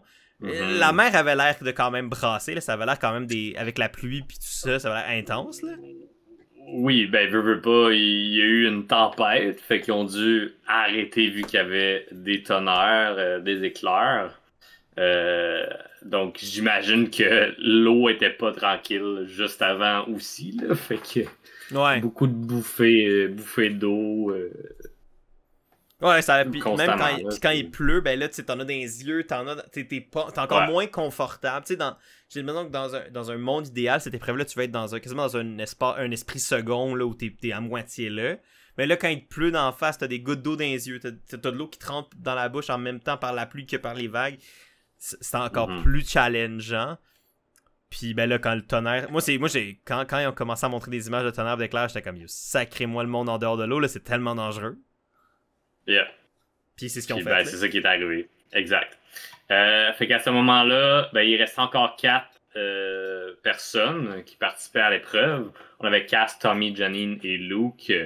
Et ils pouvaient pas retourner à l'épreuve vu que à ce moment-là, la marée, elle avait monté. Les grilles étaient complètement en dessous de l'eau. Fait qu'ils n'auraient même pas pu essayer de faire quoi que ce soit. Là. Ça aurait juste été la personne qui a le plus long souffle parce que t'es juste en dessous de l'eau tout le long. Fait qu'ils ont donné un choix que je trouve quand même intéressant. Puis j'ai l'impression que c'est comme... C'est pas de quoi... Je sais pas si c'est de quoi que la prod pense en avance de « Hey, si on n'est pas capable de faire l'épreuve, voici notre plan de secours. » là. Ouais. Mais ils ont donné un choix de si tout le monde est unanime dans les 4 restants, de piger une roche et de gagner... Une des personnes allait gagner l'immunité. Ou si personne est capable de s'entendre... personne a l'immunité, tout le monde est vulnérable. Finalement, ils ont pigé. Ce qui, je pense, est comme la chose la plus logique, juste pour pas créer plus de drama, de tension, de whatever. Non, c'est parce que si t'es la personne qui dit non, moi ça me tente pas, c'est bizarre. Fait que rendu là, fais juste dire oui. T'as une chance sur 4 que ce soit toi, puis tant mieux. Puis sinon, tu sais, anyway, l'épreuve est plus possible. Là. Fait que tu peux pas revenir en arrière, tu peux pas changer l'épreuve. Non. C'est ta seule opportunité d'avoir maybe une chance sur 4. Une chance sur 4 vaut mieux que 0. Puis le fait de te mettre tout le monde à dos parce que t'es comme, ouais, non, moi ça me tente pas. Fait que rendu là, go for it. Puis c'est Tommy qui l'a eu. Puis j'étais content pour lui, même si c'était pas. Même si. On dirait que moi, Tommy, pour vrai, c'est un joueur qu'on voit vraiment pas beaucoup. Mais je sais pas, il y a de quoi de sympathique. J'ai l'impression que dans une saison de Survivor autre, qu'on le verrait plus, je serais encore plus fan de lui. On le voit juste pas beaucoup, mais je sais pas, je le trouve sympathique. Ouais, de plus en plus, là, on le voit. Là. Je suis content qu'on voit beaucoup plus Cass parce que elle prend de plus en plus de place puis est au sein de cibles vers elle également. Là. Euh, mais ouais, Tommy, je serais content qu'il reste un peu plus longtemps juste pour qu'on le découvre un peu plus. Là, parce que j'ai aucune idée quel type de joueur il est. Non, à date, on a Pour quasiment l'instant, pas vu. il est juste là. Ouais. Ben, c'est le défaut vraiment comme qui se poursuit. Le défaut majeur pour moi de Thrilling Survivor, c'est que Ouais. c'est pas tous les personnages, tous les joueurs qui ont qui sont traités avec le même niveau de d'importance. Ce qui, oui, va t'aider à créer des légendes. Fait que t'as des personnages qui vont devenir iconiques parce que t'es montres tellement que pis l'histoire tourne autour d'eux. Ça crée un outil plus facile pour faire des personnages plus grands que nature puis qui deviennent, entre guillemets, des légendes de Survivor. À l'inverse, ça fait que t'as beaucoup plus de joueurs qui peuvent devenir oubliés puis qui tombent dans l'ombre puis dans l'ombre de ceux que tu veux mettre comme étant des légendes, etc. Yeah. Puis ça amène, dans cette saison-ci, beaucoup, je trouve, Cass et Tommy à être ces deux-là. Lisa aussi. Non, surtout Lisa et Tommy. Ben, Cass, elle a pas beaucoup de confesses, honnêtement, là. Je sais, les confesses, non. Là. Son nom revient, elle est pertinente dans le jeu, mais on l'entend pas plus parler, là. Ouais. Fait que, tu sais, pour moi, il y a ça que je trouve dommage de... Oui, Cass est plus pertinente dans l'histoire en ce moment, Ouais. parce que son nom ressort, parce qu'elle a vu, admettons, Parvati pogner l'immunité, parce que... Parce qu'elle gagne. Parce qu'elle elle est performante des épreuves. Exact. Mais est-ce qu'on entend l'opinion de Cass sur bien des affaires qui se passent à la plage? Pas tant. Par contre, est-ce qu'on a entendu Kirby dire que si que ça pendant 14 fois dans l'épisode? Oui. Est-ce qu'on a entendu Luke parler du fait qu'il voulait garder les Australiens forts pour finalement que ça y pète d'en face encore une fois? Oui. Tu sais, il y a comme des joueurs de même qui se font mettre... Puis est-ce que Parvati qui a comme 3600 confesses par épisode? Moi, je commence à être saturé déjà de Parv, puis j'aime beaucoup Parv. Je trouve que c'est une excellente joueuse. Ouais. Mais on a énormément de Parvati qui chauffe dans la gorge. C'est la main character. Ben oui, je serais pas surpris qu'elle gagne. Non, moi non plus. Juste parce qu'elle prend tout le temps d'antenne. Ben c'est ça, puis c'est le... J'aime Survivor en Australie, mais la raison pourquoi c'est pas ma version préférée de Survivor, c'est à cause de ça, que t'as des... Pour moi, Australian Survivor est beaucoup plus prévisible que... pas prévisible dans qu'est-ce qui va se passer dans un épisode X, mais prévisible dans qui va se rendre loin, qui va gagner à la fin, qui va être un personnage important, parce que généralement, après une semaine d'épisodes, puisque même les saisons régulières sont des 3 épisodes par semaine, après 1 ou 2 semaines, tu sais déjà c'est qui va être pertinent dans le show. Là. Fait que je commence à être un peu saturé de certains personnages qui sont trop mis de l'avant versus d'autres comme Cass, Tommy, Lisa, qui, pour moi, sont des joueurs qui pourraient être tout aussi intéressants que les autres, mais parce que la prod les met pas au même piédestal que les autres, puis qui sont peut-être moins de versions Survivor de reconnues, puis qui amènent moins d'yeux peut-être, sont délaissés un peu par le montage. Puis je trouve ça dommage parce que ben, ça fait comme... Oui, c'est une célébration de Survivor global, mais c'est surtout une célébration de Survivor Australie puis Survivor US, tu sais. Ouais, 100%. Puis on savait que ça... Tu sais, je veux dire, ça serait leurré de penser que ça allait pas être ça, mais c'est dommage que ça soit pareil. Yeah. Petite mention rapide des autres plans. Pourquoi Cass et Janine ont eu autant de votes. Du côté, Luke avait proposé Cass pour rester australien fort, pour tirer dans le tas, mais tirer dans le tas sur une personne random, premièrement. Là. Ouais. Fait qu'il y a moins de chances d'être protégé par les autres, mais aussi qui performe bien dans les épreuves. Donc, qui est un potentiel... une potentielle menace going forward dans les épreuves individuelles. Fait que, selon moi, ça fait amplement du sens pour eux de tirer sur Cass. Puis, du côté de Janine, mais c'était un peu le même style, mais du côté d'être plus dans un plan safe de si on se rend en 5-5, quelle personne qu'on a l'impression que le monde sont plus propices de flipper sur... c'était Janine, ou au contraire, tu sais, de quelle personne que les gens sont peut-être moins portés à les protéger avec des idoles ou avec peu importe ce qui se passe dans tout ça. Yeah. Un autre, puis je pense le dernier gros point de l'épisode de la fusion, c'est qu'on a eu le auction, donc l'encan Survivor en début. Là, c'est là qu'ils ont annoncé qu'il allait avoir la fusion. Oui. Un encan assez générique, sauf pour un moment, qui est la première chose montrée, qui est un parchemin, et où Tommy et Luke décident les deux de mettre leur entièreté de leur argent pour essayer de l'avoir. Et ce que finalement c'est Luke qui à la pige des roches remporte le parchemin et doit choisir de sortir quelqu'un de l'encan. Puis honnêtement, j'ai détesté ça. Parce que je suis comme... J'ai pas de problème à ce que tu payes pour de la mauvaise bouffe. Tu sais, que tu mettes de l'argent pour un truc que tu manges, mais c'est comme un bol de riz. T'es comme, ah shit, j'aurais pas dû parier sur un truc invisible, puis là, je pognais avec du riz ou un verre d'eau, peu importe. Mais de payer pour avantager un adversaire, ça m'énerve. ça me gosse. Je suis pas un fan du tout. Ouais, ça m'a pas vraiment dérangé. C'est comme...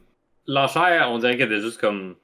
On chill, on rit, puis ça passe vraiment vite parce qu'il y a pas beaucoup de choses à parier dessus. Ouais. Mais l'encan me dérangeait pas, là. C'est vraiment ce prix-là qui m'a dérangé. C'est juste ce bout-là.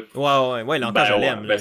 C'est sortir quelqu'un, en même temps, ça crée la tension entre les tribus. Ça crée ça, là. Puis, aussitôt qu'il a lu le papier, c'était clair que Parvati, elle se faisait kick-out de l'encan. Ouais. Mais quoi qu'elle a fait le faire flancher, là. Je sais pas à quel point il était prêt, mais... Non, je pense pas qu'il aurait flanché. Je pense qu'elle a essayé de l'intimider, puis ça a pas marché. Mais... Yeah. Je pense pas qu'il allait changer d'idée. Parce que c'est là que si j'avais changé d'idée, il aurait juste brûlé deux personnes qui auraient été encore plus stupides. Yeah. Mais en même temps, c'était un mal pour un bien, parce que tout le temps une twist derrière ça. C'est que Parvati revient... elle arrive la première au nouveau campement. Au nouveau campement. Le même campement que eux avaient, qui va juste être commun, avec un pot de biscuits à partager ou à garder seul et une pelle pour si elle veut l'enterrer. Elle qui décide de l'enterrer un peu dernière minute et qu'en mettant le pot dans le trou, elle le brise. Mais elle a vu qu'il y avait un avantage dedans qui est Knowledge is Power. Pour ceux qui connaissent moins Survivor ou Survivor US, parce que c'est ce qu'on a vu beaucoup là-dedans. Ouais. Knowledge is Power, c'est un avantage qui te permet une fois dans le jeu de demander l'idole secrète de quelqu'un. Et si la personne dit oui qu'elle en a une, elle n'a pas le choix de te le donner. Mais si tu manques ta shot, ton avantage est perdu. Puis c'est fait avant même que la personne dit « Hey, je veux jouer mon idole ». Ouais. Fait que d'où vient le nom Knowledge is Power, la connaissance est le pouvoir. Faut que tu saches l'information et où, pis t'as une idée de qui a un idole, ou l'idée entre deux personnes possible. Ouais. Exact. Donc, c'est finalement... finalement, elle a ça, fait qu'elle a une immunité cachée et ce papier-là. Par contre, elle sait pas pour le moment que Cass et Luke ont des immunités.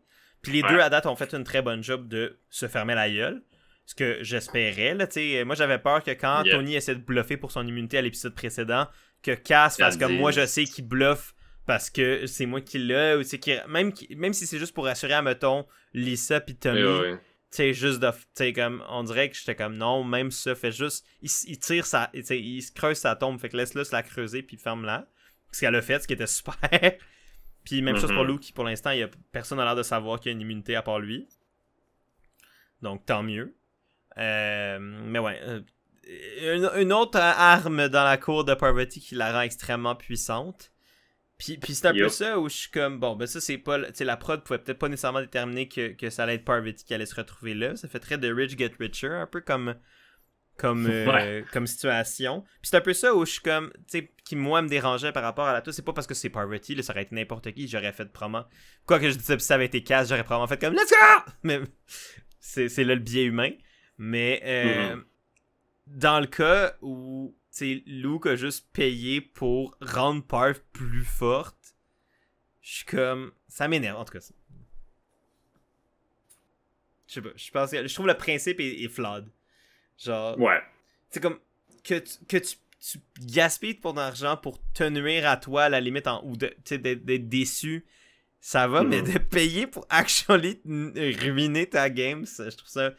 Puis c'est by design par le jeu, je suis comme... Ouais. C'est dumb. Rendu là, tant qu'à pu avoir d'argent, toi, votant. Ouais, ou tu sais, Tommy avait plus une scène à la limite, je suis comme... Tu sais, parce que là, quand on reparle plus, en tout cas dans l'aspect social de la chose, Parv qui avait encore son argent, si t'envoies Tommy, tu lui dis, écoute, comme ça, j'envoie la personne, tu sais, puis tu dis à Tommy, serais-tu à l'aise que je t'envoie toi, t'as plus d'argent, ça fait que, tu sais, j'empêche pas au monde de manger. Je vais envoyer quelqu'un de la World Tribe parce que... Ouais, c'est ça, je veux pas envoyer quelqu'un de la tribu australienne, ça a du sens, tu sais, comme, je pense qu'envoyer Tommy aurait été comme, pour moi, puis en plus, qu'il se disait, en plus, en joke, on est les deux boys qui restent, faut qu'on se parle. Les deux seuls gars, ouais. Pour moi, ça aurait été le move parfait d'envoyer Tommy, je pense, là-dedans. Tu sais, tu lui fais pas chier parce qu'il y a plus d'argent anyway. Puis tu apprends que si tu y as un avantage qui tombe dans les mains de Tommy, ça va peut-être t'aider toi si vous décidez d'être ensemble entre boys. En tout cas, je sais pas. J'ai pas aimé le gameplay de Luke, puis j'ai pas aimé la twist à la base.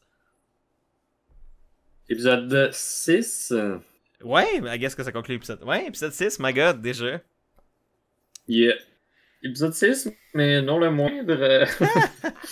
Épisode fort important, je pense, pour la game à Cass. Dans tout ça, hein, qui est une des raisons principales pour qu'on écoute l'émission. Puis je me dis, si Cass s'en va, ben, j'ai pas le choix de voter pour Parv parce qu'elle est ben trop forte. Puis Sarah est déjà plus là. Fait que voilà. Mais la personne éliminée par un vote de 6-2-1, quand même une grosse majorité ici, c'est Kirby qui se fait revirer les tables vers elle. Je sais pas si ça se dit comme ça en français, là, mais voilà.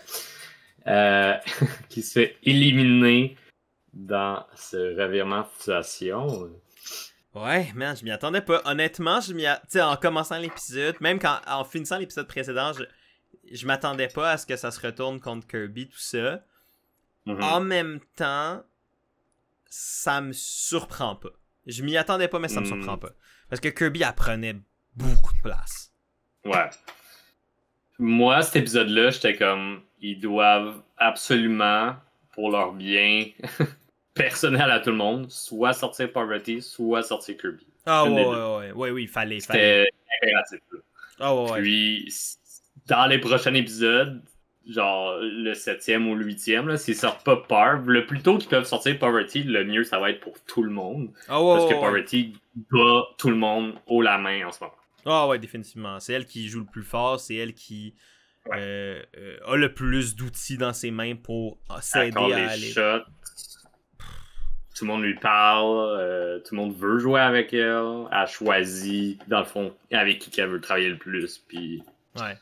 Puis, ben, entre toi et moi, la réponse à ça va être tout le temps Surreal. Ouais. Ouais. Oui. Elle veut ramener Surreal à la fin. Mais selon moi, dans le monde idéal de Parv, elle amène Siri à la fin, puis elle bat Siri. Puis en ce moment, elle a tout ce qu'il faut pour le faire. Là. Ouais, elle brise pas la parole à Siri. Donc, son amitié de vie réelle avec Siri est pas impactée. Ou en tout cas, le moins possible. Puis tu la bats à la fin, fait que tu fais 250 000 dans tes poches. C'est le meilleur des mondes là, pour Parvati. Là. Fait que, puis c'est ça, puis c'est l'avantage que Suri a versus ben du monde dans cette saison-là, c'est qu'elle a une amie avec elle. Fait qu'en plus d'avoir une immunité et un knowledge is power, Parv a une amie. Pas juste une alliée, une amie. Fait que, même si je suis certain que Suri se rend compte de tout ça là, par rapport à la game de Parv, ça devient touché parce que c'est ton ami. Mais c'est là où je trouvais que c'était un épisode super intéressant, justement pour la relation de Siri et Parv.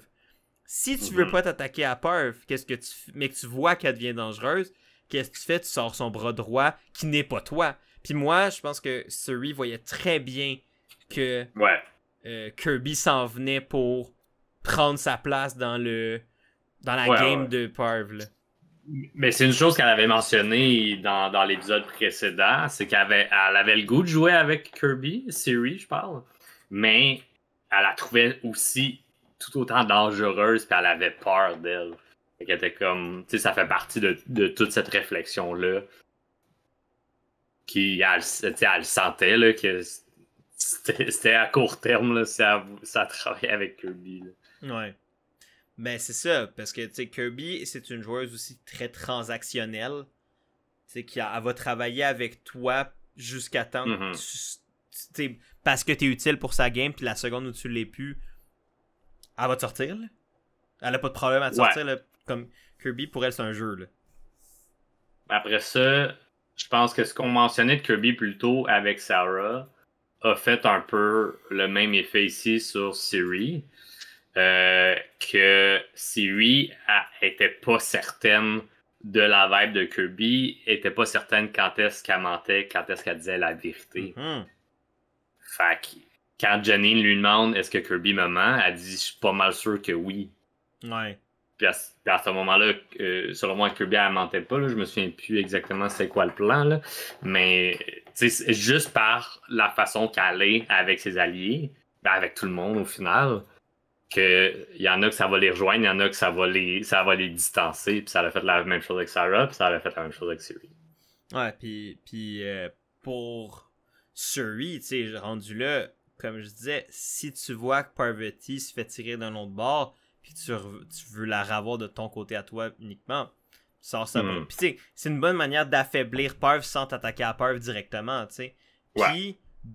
Puis c'est là aussi, c'est pas le move juste de Siri, là. Fait que Non. le blâme, s'il est pour avoir un blâme de la part de quelqu'un, va être partagé. Puis de toute façon, Pearl a elle-même voté pour éliminer Kirby. Et aurait pu la sauver avec son immunité si elle voulait. Ça a même été Oui. quelque chose qu'elle a mentionné qu'elle Oui. serait peut-être game de faire. Puis elle l'a pas fait. Fait que je verrais mal, après tout ça, Parv se retourner contre Suri, faire comme voir que tu m'as fait ça. Tu sais, c'est comme. Elle a pas tordu le bras. Là. Parv avait les outils pour la sauver si elle voulait. Là. Fait que je trouvais que ça, c'est quand même bien fait. Dans cet épisode-là, j'ai beaucoup aimé la façon que Janine et Ouais. Luke se sont positionnés puis ont essayé d'avoir de l'information. Se sont dit hey, l'Australie sans remanche, on est de retour au bottom à 2, on se fait confiance. On fait Divine and Conquer. Fait que toi, tu vas aller dans cette alliance-là, moi je vais aller dans celle-là, puis on va avoir toute l'information. Puis, selon moi, ils ont vraiment bien fait ça parce qu'au final, ils ont eu de l'information puis ils ont eu un impact. En tout cas, Janine a eu un impact sur le vote, une partie du vote, disons. Parce que le plan de Janine, c'était de se rapprocher de Parvati et ou Siri. Et Luke voulait aller chercher les internationaux, donc Lisa, Cass et Tommy. D'un côté, ça n'a pas été bon pour Cass, puisque Janine avait planté la graine à Parv que Cass voulait la sortir, qui, selon moi, est possiblement vrai, mais je pense pas que Cass a eu de conversation encore pour sortir Parv, mais dans sa tête, je suis pas sûr que Cass, c'est déjà dans sa timeline à court terme que Parvati va devoir partir. Et là, Parvati, elle, parano, comme elle est, Ouais. ça l'a pris, puis comme parfait, on va sortir Cass. Ben c'est ça, je trouve que Janine, puis le point que t'amènes là est super brillant, puis c'est le bon move de Janine, qu'elle a pas fait une seule fois, mais 2 fois dans l'épisode, c'est de mobiliser la paranoïa de Parvati, qui est un fait, là. Parv est une joueuse parano.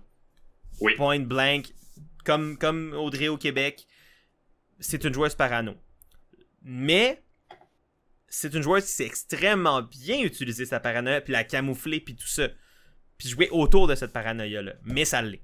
Fait qu'une joueuse comme Janine, qui, cet épisode-ci, a sorti de sa coquille, définitivement en termes de joueuse, a pris cette paranoïa-là, puis le weaponize, donc l'utiliser contre Parv elle-même, puis contre Cass. Puis même si, tu sais, puis Parv éliminer Cass aurait peut-être été un bon move pour Parv maybe, puis même là, je suis pas certain, mais c'était que Parv sorte Cass était un move plus bénéfique pour Luke et Janine que pour Cass, ou du moins à court terme. Ouais, mais c'est surtout aussi, pour Parv, c'est de perdre une personne qui va faire des duels d'endurance ou d'épreuves à peu près à chaque fois. Fait qu'elle Power a le plus de chances de gagner de colis d'immunité. Puis en même temps, il y avait mention de vouloir défaire le trio internationaux. Oui. Parce que là, ils vont commencer à être moins et un groupe de 3 va commencer à être fort, tu sais. Ouais. Mais l'affaire, c'est que... Puis là, encore une fois, je joue l'avocat du diable avec ce que tu dis là. Ouais. Oui, si tu sors Cass, t'as un adversaire de moins pour les épreuves d'endurance. À l'inverse, t'as encore... ta cible de force en endurance est plus divisée. Entre Cass et toi, c'est juste Parv qui a cette cible-là. Fait que... Exact. Pour et contre. Je dis pas que c'est faux, mais il y a l'envers de la médaille aussi qui est là. Ouais, ben c'est le classique. Aussitôt que cette personne-là perd une épreuve, on la sort parce qu'elle a gagné toutes les autres avant. Ben c'est ça, tu sais. Mais c'est ça, fait que pour Janine, ben c'est sûr que j'avais peur quand ça commençait à se retourner contre Cass, j'étais comme... Oui. Parce que honnêtement, je pense que ça aurait été contre Cass, là. Oui, 100%. Mais ça l'a donné une écoute du challenge d'autant plus agréable pour ma part. Parce que je savais que notre représentante était en danger, puis que c'était encore un duel Parvati contre Cass. J'étais comme, c'est le duel pour possiblement rester en vie dans la game pour Cass à ce moment-là. Mm-hmm. Et j'ai mentionné plutôt le deal que Parv avait fait avec Cass, puis je me demandais si Cass allait remettre ça dans la face à Parvati. Finalement, si elle l'a fait, on l'a pas vu. Là. Mais je pense qu'il l'aurait montré vu qu'il y aurait eu mention à l'épisode 4. Mais à ce moment-là, Cass était tellement béton dans cette épreuve-là, elle avait même pas besoin de demander à Parvati. Puis je pense qu'elle savait au fond d'elle que même si elle demandait, ça allait pas fonctionner, tu sais. Ouais, c'est ça. D'où le fait que la première fois, quand Parvati avait posé la question, j'étais comme... Sinon... accepte pas ce deal-là, ça te sert à rien. Tu sais, comme si tu as envie de le gagner là, gagne-le, puis that's it. La saison est pas assez longue pour que tu penses à ton threat management d'épreuve. Tu sais, j'étais comme, c'est pas si pire, là. Il y a d'autres chats à fouetter autres que la fille qui gagne les épreuves d'endurance, mettons, tu sais. Bon, là, c'est peut-être plus vrai maintenant, là, mais là, je parle au moment de la première fois, là. Yeah. Mais là... En tout cas, je suis content pour Cass parce qu'elle en avait besoin. Puis je sais pas si Cass aurait joué son immunité si, admettons, elle avait pas gagné le collier. Fait que je suis comme, mieux vaut pas stresser, mieux vaut pas avoir à se poser cette question-là, puis juste de l'avoir autour du cou. C'est ça, parce que j'ai pas l'impression que l'information de son nom s'est rendue jusqu'à elle, même post-collier. Là. Ben, l'information s'est rendue par Parv elle-même. Tu sais, une fois que Cass avait le collier, c'est Parv qui a fait comme, moi, il y a du monde qui m'ont dit que tu me gonnais pour moi. Puis c'est là où Cass a fait, non, absolument pas, tu sais. Ouais, exact. Puis elle a mentionné également dans le conseil de tribu que dans une saison autant difficile, la barrière de langage, elle a une grande influence parce que elle dit, j'ai de la misère à formuler mes phrases dans le moment parce que je me concentre à dire les bons mots. Fait qu'imagine mentir, oublie ça. Ouais. Fait que pour moi, j'étais comme, c'est une bonne façon de se protéger. Je sais pas si à ce moment-là, Cass faisait allusion à cette conversation-là avec Parvati. J'ai l'impression, en partie oui, puis sûrement d'autres conversations également. C'est un stress là, de pas être dans ta langue naturelle, ta langue mère, de jouer un jeu social où tes mots peuvent être une arme pour sortir quelqu'un ou la chose qui t'enterre toi-même dans la game, tu sais. Ben oui. Il y a un aspect de la saison internationale qu'on vit là qui a très peu été touché jusqu'à présent. C'est la difficulté inhérente que ont Tommy et Cass de jouer ce jeu-là par rapport à tous les autres dans la saison. Parce que c'est les deux seuls qui viennent de pays où l'anglais est pas la langue maternelle. Ouais. Ou tu sais, est pas une. Dans les autres, tu sais, mettons au Québec, au Canada, c'est une langue secondaire, on l'apprend à l'école, oui. Je sais pas c'est comment le système scolaire / l'éducation de l'anglais en Finlande, mais tu sais, Tommy a un bon anglais quand même, tu sais.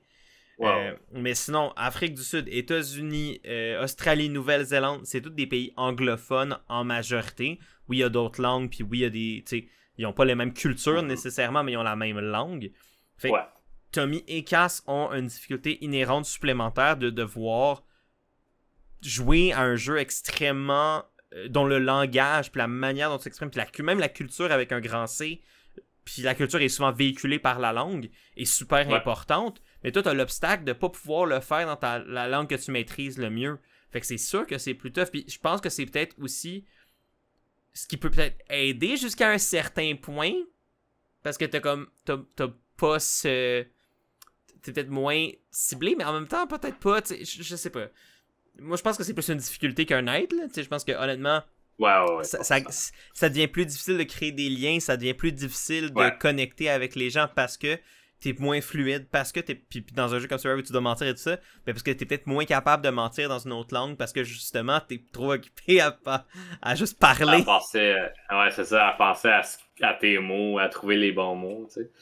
Mais heureusement, tout ça pour dire Cass a remporté l'épreuve et elle a remporté également un petit parchemin qu'on ne connaît pas encore le contenu. Ça va être révélé, dans le fond, c'était post élimination. Fait que c'est au retour, dans le fond, à l'épisode 7 qu'on va voir le contenu de ce que Cass a gagné dans ce parchemin. Oui, c'est vrai. J'avais complètement oublié qu'elle avait gagné ça vu que c'était pas revenu de l'épisode. Ben, parce qu'ils n'avaient pas d'influence. Là. Ben, mettons, si elle avait été éliminée, elle serait juste partie avec puis ciao bye, là. Non, elle avait le collier.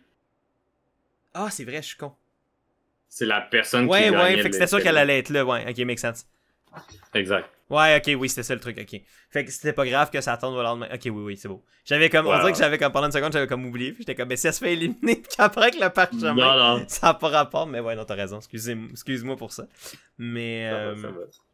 Mais sinon, fait que ouais, c'est ça, Kirby qui finalement, pour revenir un peu au résultat, tu sais, post-conseil, épreuve d'immunité, donc t'as Cass qui est donc safe, fait que le plan un peu A qui aurait été peut-être Cass, est plus sur la table. Et là, t'as justement Janine qui pivote puis qui se dit ok, prochain plan, je fous la merde dans le groupe des 4 filles, donc de Shawnee, Kirby, Cass, pas Cass, Shawnee, Kirby, Suri et Parvati. Et il y a aussi le fait que, puis ça c'est le point qu'on n'a pas encore abordé vraiment, c'est que Shawnee, elle aussi, était pas très willing de continuer la relation là, avec Kirby et Suri. C'était plus comme un one-time thing. On a fait le move pour sortir Sarah qui me ciblait moi, mais moi je suis pas plus down d'être dans ce groupe-là que d'être avec les Australiens ou peu importe, tu sais. Fait que d'un bord, on a Kirby et Parv qui veulent sortir quelqu'un du trio international. De l'autre bord, on a Shawnee et Luke qui se mettent en alliance pour vouloir sortir quelqu'un des internationaux. Fait qu'il y a comme 2 alliances qui se parlent pas, qui veulent sortir, genre Lisa, je pense que c'était le nom qui est sorti. Ouais. Il y a eu Tommy également, que c'est comme ça barouettait un peu entre les deux. Puis là, l'information s'est kind of propagée comme ça et a passé par Suri et Janine pour se demander qu'est-ce qui serait le meilleur plan dans tout ça. Exact. Puis ce que j'ai trouvé là intéressant, c'est que Janine, au lieu, tu sais, a pitché plus, a commencé à mettre un peu des graines de doute à Suri par rapport à Kirby, par rapport au gameplay de Kirby, par rapport même au gameplay de Kirby vers Parvati, tu sais, au sens où Kirby a sorti plein de monde duquel elle était proche, donc, tu sais, pourquoi Parvati serait peut-être pas la prochaine, tu sais, commencer juste à mettre des petites graines de doute qu'ensuite Suri a transmis à Parvati, puis là, la paranoïa a commencé à prendre place un petit peu plus, puis, tu sais, s'amplifier. Ce moment-là, Suri vivait dans le doute avec l'information droppée par Janine. Suri l'avait propagée à Cass et Lisa, toute cette information-là par rapport à Kirby, mais Suri était certaine qu'elle voulait Parvati dans ce plan-là pour sortir Kirby. Premièrement, pour pas briser ce lien-là, mais de la façon que Suri a opéré avec Parvati, ça m'a rappelé vraiment le moment où le spoiler pour US, où c'est elle qui fait la dernière conversation pour convaincre Eric de donner son collier à la toute fin, puis de se garantir d'être dans leur alliance après, puis finalement se faire sortir top 5. J'ai l'impression que là, tu sais, elle a vraiment pris toute l'information qu'elle avait, elle l'a présentée à Parvati, puis elle l'a convaincu à 100%. Moi, l'argument que je pense qui est le plus béton, c'est que Kirby a déjà sorti sa number one. Puis là, elle arrête pas de dire que toi, t'es sa nouvelle number one. Genre, c'est quoi? Ça va prendre combien de temps avant qu'elle te sorte toi, tu sais? Exact. Puis tu sais, en plus, avec le fait que... C'est ça, l'épisode précédent, elle a sorti Sarah. Fait que cette information-là qu'il a... Tu sais, comme, il y a une preuve qui suit... Tu sais, les bottines ont suivi les babines précédemment. Fait que pourquoi ça se referait pas? Puis en plus, mais toute la question de ce que Sarah disait par rapport à Kirby également précédemment de Kirby veut sortir les joueurs forts, elle veut être en contrôle, toute la question justement de Kirby qui est un peu comme qui prend beaucoup de place, puis qui lead, puis qui se laisse pas marcher ses pieds, tout ça, qui revient un peu jouer contre elle au final. C'est toute l'information qui a commencé à builder contre Kirby a finalement été présentée, puis comme tu dis... Siri a eu... Si l'objectif de Siri était vraiment de sortir Kirby, ben mission accomplie, là. Même si à la base, tout ça a été amené par Janine dans le meilleur intérêt de Janine, tu sais. Yeah. Puis, parlant de Janine, je sais pas si t'as remarqué au Conseil des tribus, mais Kirby, elle, son attention était toute sur Parvati. Fait que ce move-là, cette trahison-là pour Kirby, ça vient de Parvati. Oui. Puis je pense que ça l'a fâché Janine parce qu'elle est comme, c'est mon move. Ah, tu penses que ça l'a fâché? Moi, je pense qu'elle a... Je pense que, genre, expressivement dans son visage, elle était comme, pourquoi que toute l'attention est sur Parvati quand que on fait des moves, nous autres, puis Parvati fait juste avoir l'information et suivre. Ouais. Moi, je trouvais qu'au contraire, c'était peut-être une bonne chose. Parce que clairement... Ben, quoi que c'est vrai que je peux imaginer peut-être Kirby être capable de passer par-dessus la douleur qu'elle sentait à ce moment-là, puis juste respecter le move, puis peut-être pas en vouloir à Parv. Mais comme l'entrevue post-élimination de Kirby, elle avait l'air genre explosée émotionnellement, puis genre super déçue de Parv. Fait qu'il y a une personne qui était comme, ben le fait que Jenny n'ait pas le heat de cette déception-là, c'est une bonne chose, parce que peut-être que Kirby pourrait voter pour elle à la fin, mettons, mais je comprends le point que t'amènes, puis je l'avais pas vu comme ça, mais ça a bien du sens aussi, là. Yeah. Parce que, tu sais, veux pas, ça vient de Janine, puis là, l'attention, puis même l'attention du montage est toute sur Parvati, puis c'est comme, ben, il y a Siri là-dedans qui a joué un bon rôle, Janine a joué un excellent rôle. Puis casse un peu, parce que, tu sais, Parvati, malgré que elle et Cass, selon moi, deviennent un peu des frenemies, Parvati semble avoir quand même confiance et un respect mutuel avec Cass, parce que après avoir eu les discussions avec Siri, Parv est allé voir Cass pour jaser de qu'est-ce qu'on fait comme move. Puis quand que Cass il a dit je veux faire un move Kirby, il était comme... Je pense pas que c'est la chose qui l'a convaincu, mais je pense que ça l'a comme rajouté sur ok, il y a pas juste disons Janine ou Siri qui veut faire ce move là. Non, il y a un mouvement qui s'est créé, puis tu sais, Siri avait déjà récolté les nombres avant même d'en parler à Parv, parce que même si elle avait pas Parv là, puis que Parv votait pour éliminer Lisa, mettons là, Kirby partait pareil. C'est juste que là, il y avait peut-être une tension, une friction qu'il aurait pu se créer avec entre elle et Siri, mais c'est tout, là. Kirby était faite. Fait que rendu là, c'est juste embarque dans le bateau, puis tu sais, avale la pilule, puis tu sais, brûle pas tes autres relations. Ou tu vas au bat pour Kirby, tu vas peut-être la sauver, mais tu brûles full de capital avec pas mal quasiment tout le monde qui reste. Fait qu'au final, lequel est le plus avantageux à la fin? Surtout quand tu sais pas à quel point tu peux faire confiance à Kirby, tu sais. Je pense que j'imagine beaucoup plus Parv jouer son immunité pour Suri que jouer son immunité pour Kirby. Puis on a eu la preuve qu'elle l'a pas joué pour Kirby quand elle avait l'information pour le jouer pour Kirby. Là. Exact. Fait que Mais justement, je pense que Power va prendre un peu beaucoup plus à jouer pour elle-même ou pour, à la limite, maybe Suri. Puis même là, j'ai des doutes. Mais elle serait game. Elle serait game, je pense. Ben, c'est ce qu'on a vu dans le teaser, parce que... à moins que t'aies d'autres choses à mentionner. Non, on peut. C'est un bon segue. Un bon petit segue. Donc, le teaser nous montre que la World Tribe s'écroule, qu'il semble avoir du monde qui veulent s'entrevoter, peut-être internationaux contre américains, qui sait. Mais on voit également Poverty qui est prête à jouer son idole, soit pour elle, soit pour Siri. Donc, il reste juste à savoir quelle est la vraie cible de ce vote. Parce que veut pas, la tendance a été souvent que Siri s'est mangé des petits votes ici et là, parce que c'était comme le plan C de on sait pas trop quoi faire, on va lancer des votes sur Siri pour briser ce duo-là. Fait que est-ce que ça va devenir le plan A, justement, parce que ça a tout le temps été un plan tierce? Mm-hmm. We'll see. Puis on a aussi vu CZ Tommy qui essaie de brasser la soupe au conseil de tribu, on dirait. Ouais. Je me rappelle plus c'est exactement ce qu'il disait, là, mais ça avait l'air de... il avait l'air d'être comme... d'avoir un gain de vie, puis une certaine frustration, ou je sais pas trop, par rapport à la manière dont le jeu se déroulait, fait que... Puis j'ai vu un teaser là, du prochain épisode sur YouTube, genre...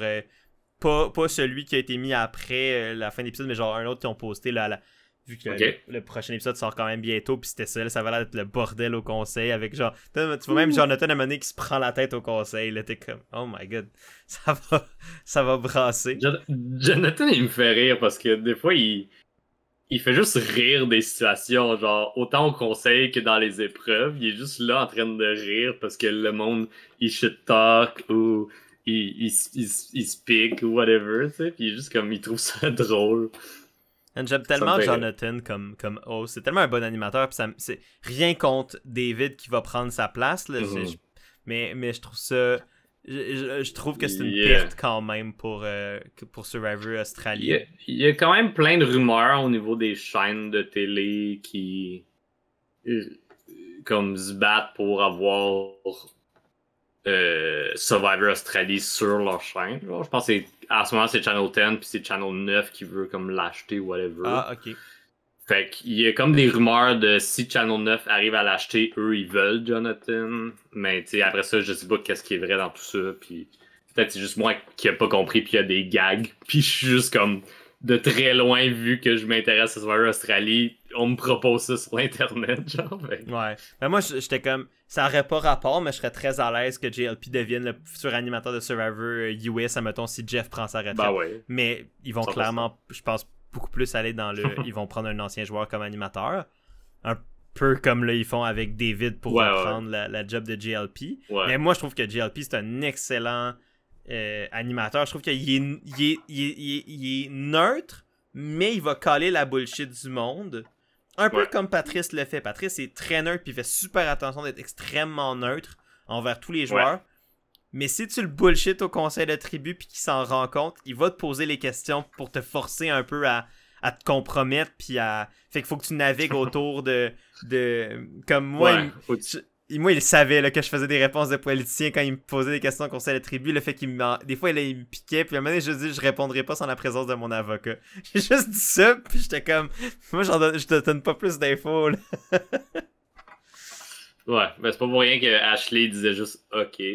Ben, c'est ça. Puis il a call out Ashley parce qu'il faisait ça. Fait que, tu sais, au final... Puis GLP est un peu le même truc où quand il y a des propos qui se contredisent ou quand il voit qu'il y a des joueurs qui le bullshit lui, qui bullshit entre eux, il va pas s'en mêler, mais qui le bullshit lui, il fait comme non, parce que là t'essayes de gaslight le show, ça marche pas. Mais en tout cas, fait que petit aparté sur GLP, mais je l'aime beaucoup puis je souhaite de retrouver à l'animation d'un Survivor quelconque ou de peu importe, parce que je trouve qu'il est excellent, puis on a c'est un très bon animateur qui fait bien sa job. C'est dommage que ça va être sa dernière saison en Australie pour le moment. Mm-hmm. Mais ouais. Donc, un épisode 7 qui s'annonce chaotique et cathartique en espérant que Cass reste saine et sauve parmi tout le bordel. Parce que vu que son nom est sorti 2 épisodes de suite, ça peut sais, c'est genre des fois quand ton nom il commence à sortir un peu, là, c'est dur qu'il sorte de la bouche. De l'enlever. Ouais, exact. Surtout quand c'est le chaos, c'est comme on s'en vertue vers notre plan de l'autre jour, tu sais. Ouais. Puis à part Lisa puis Tommy, je sais pas à quel point Cass a l'air de pas avoir de relation avec les Australiens tant que ça, on dirait. Non, c'est ça. Elle a Lisa puis Tommy que je pense qu'ils ont vraiment une bonne relation les trois. Je pense que l'Alliance internationale est une des alliances qui se tient le plus solide depuis le début. Elle semble avoir une relation correcte avec Suri, mais je pense que si Suri est mis dans une position où elle doit voter pour Cass, ça va le faire. Puis encore plus pour Parvati. Fait que c'est là où je commence à avoir peur pour Cass. Le manque, on dirait, d'Inroads avec les Australiens commence à me faire peur. Puis si les Australiens continuent d'essayer de pousser pour des joueurs internationaux qui sont pas les Américains, même si pour moi ils devraient commencer à cibler les Américains parce que à mon sens Parv et Siri sont plus puissants à 2 que Lisa, Cass et Tommy à 3. Mais bon, ça c'est mon point de vue, puis je suis clairement biaisé pro-Cass aussi, fait que ça me fait peut-être que ça influence mon jugement là, mais bon, on va voir. C'est stressant. Vraiment. Ben, je crois que c'est ce qui met fin à l'épisode d'aujourd'hui. Y avait-tu des trucs que j'avais pas mentionné que tu voulais mentionner ou? Non, mais on vous renvoie l'appareil à la maison. On essaie de parler de la majorité. C'est sûr que là, on fait des épisodes triples, puis on veut pas que ça dure trop longtemps, les épisodes. Puis vous connaissez Raph et moi-même qui passionnés de Survivor, on pourrait en parler pendant des heures et des heures. Mais 1h30, 1h40, c'est assez, c'est suffisant. Fait que s'il y a en fait, tout ça pour dire, s'il y a des sujets qu'on n'a pas parlé, que vous voulez qu'on mentionne, ben vous pouvez nous envoyer les commentaires, les questions, puis on va soit y répondre directement dans la section commentaires, ou si ça prend beaucoup plus d'explications, mais on le gardera pour le prochain épisode. Exact. Donc, merci d'avoir été là pour cet épisode-là, de nous avoir suivis pour les épisodes 4, 5, 6, en espérant que vous avez aimé ces analyses, tout comme les précédentes. Si vous avez aimé la vidéo, on vous invite évidemment à aimer la vidéo, aimer le podcast, donner une bonne note sur les plateformes que vous écoutez ça. Comme on a dit, mettez vos commentaires et évidemment, abonnez-vous sur la chaîne pour ne rien manquer de la dernière semaine complète et de l'analyse de la grande finale. Il reste seulement 4 épisodes à analyser, fait que ça va aller très vite. Mais en même temps, c'est très le fun. Donc, ça va être une belle fin de saison déjà pour ce petit hors-série qui approche. Yeah. Mais c'est pas fini. Donc, ça va être très le fun de voir comment tout ça évolue. Donc, n'hésitez pas à vous abonner à la chaîne. Puis, il nous reste plus à vous dire à la prochaine. En espérant vous y revoir. Prenez soin de vous. Et on se voit bientôt. Ciao. Bye.